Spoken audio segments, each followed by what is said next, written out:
we'll have Taylor guide out the filler neck and make sure we're all right here.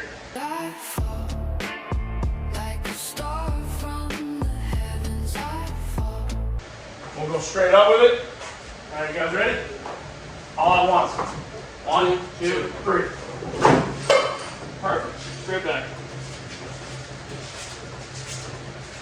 And then go straight down with it. Perfect. Is that perfect or what? Yep. Your flashlight. Oh, see, look at that. That's that. Told you guys it'd take longer for you to walk down here. All right, and just like that, we got the bed off, sitting over there. What I'm gonna do is drop the tank, drop the leaf springs and all that out of here. Probably gonna cut this brace out, cut the strut braces off, and a few other things. And I'm gonna be doing a 4-link setup with the coilovers. We're gonna stay the stock rear end. It's a pretty decent rear end. It's not like a Ford 9-inch or anything like that, but it is a GM 10-bolt, so it is perfectly strong enough to handle what we're gonna throw out of it. And I don't really want to deal with changing the gear ratio, because then I need to change the gear ratio and the transfer case, and or not the transfer case, the front diff, and deal with all that. I'm good. This rear end is going to be rebuilt, and it'll be able to handle the power that we're going to throw at it. I'm only shooting for 600 horse, so I'm not trying to go for 1,000 here. So this is going to be plenty. With the truck, I'm probably going to cut 1,000 pounds off of it. If it breaks the rear end later on down the road, we'll go from there. I personally don't think this rear end is going to break. I'll do some axles, maybe do something, see if it's a C-clip eliminator kit. I haven't really got into the GM stuff, so we'll see what's in there when it comes time. But for right now, I gotta start cleaning, start getting other stuff out of my way, get the 4-link kit that I'm going to be using welded in here, and get that situated. I need to figure out what I'm going to do about a gas tank. This is priority here.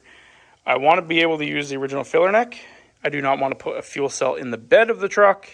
I want to have a fuel tank here, whether I use it like this or I have this hose here and it comes down and runs along the frame or something into a rear setup here and have a small fuel cell in the back of the truck. Because I don't really know how the 4-link is going to set up. I mean, realistically, it's going to be a link here to a cross brace right here. And I don't know if it's going to go to here or if it's further into the cab.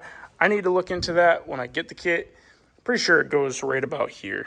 I mean, I could do a fuel tank and a fuel cell, something cut almost like this and further down underneath the truck and get rid of some space that way.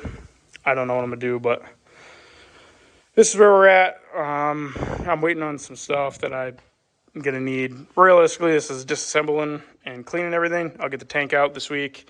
I'll do that and we'll go from there when I get there.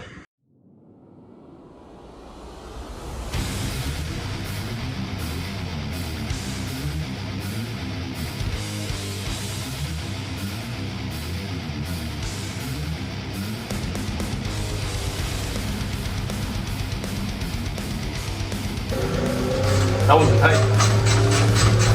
Oh.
Don't jack it up on the pumpkin. It's bad for the rear end.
All right, now that this truck is basically ripped down to where I can push it outside and clean it, I don't want to get anything really on my driveway, even though I just made a mess.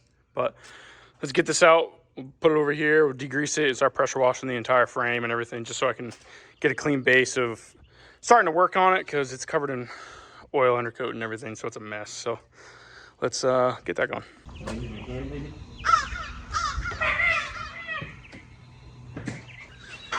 Do you want me to like man the brakes or something?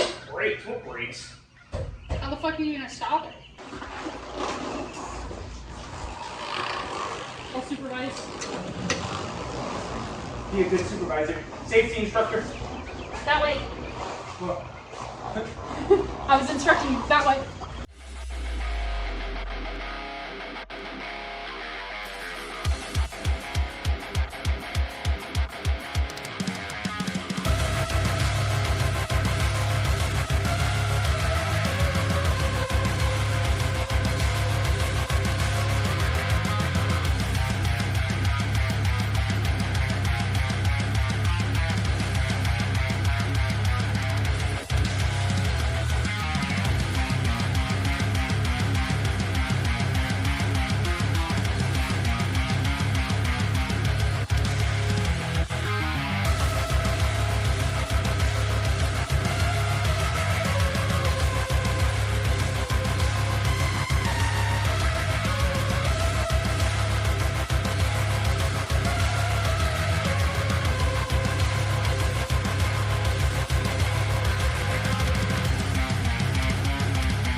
Need to wipe my fucking head and my face. Sweat.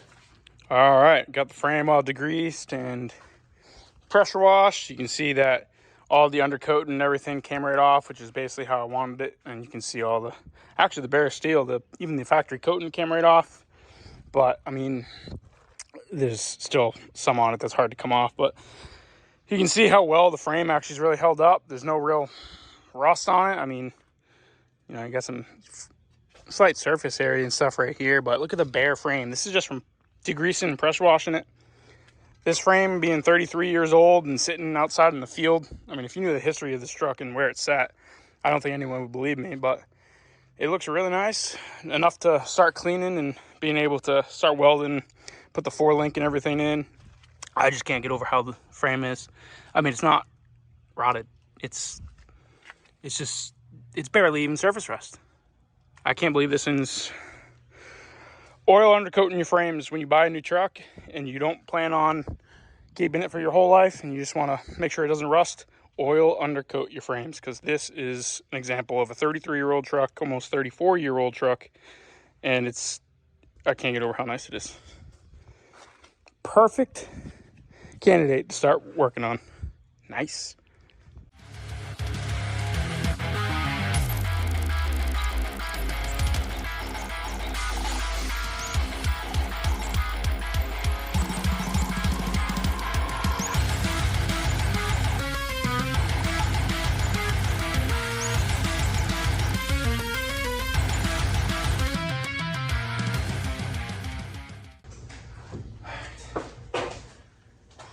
What a gal. Excuse me. I haven't taken a bother clean this. $20. Keep this cart from going to trash now. These little bugs are annoying. I know. Go straight.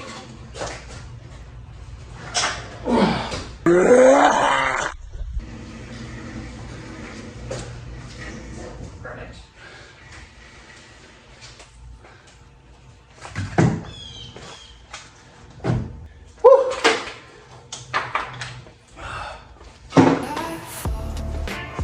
Like a star from the heavens, I fall into your arms, into it all. You're my moonlit reverie. Nice.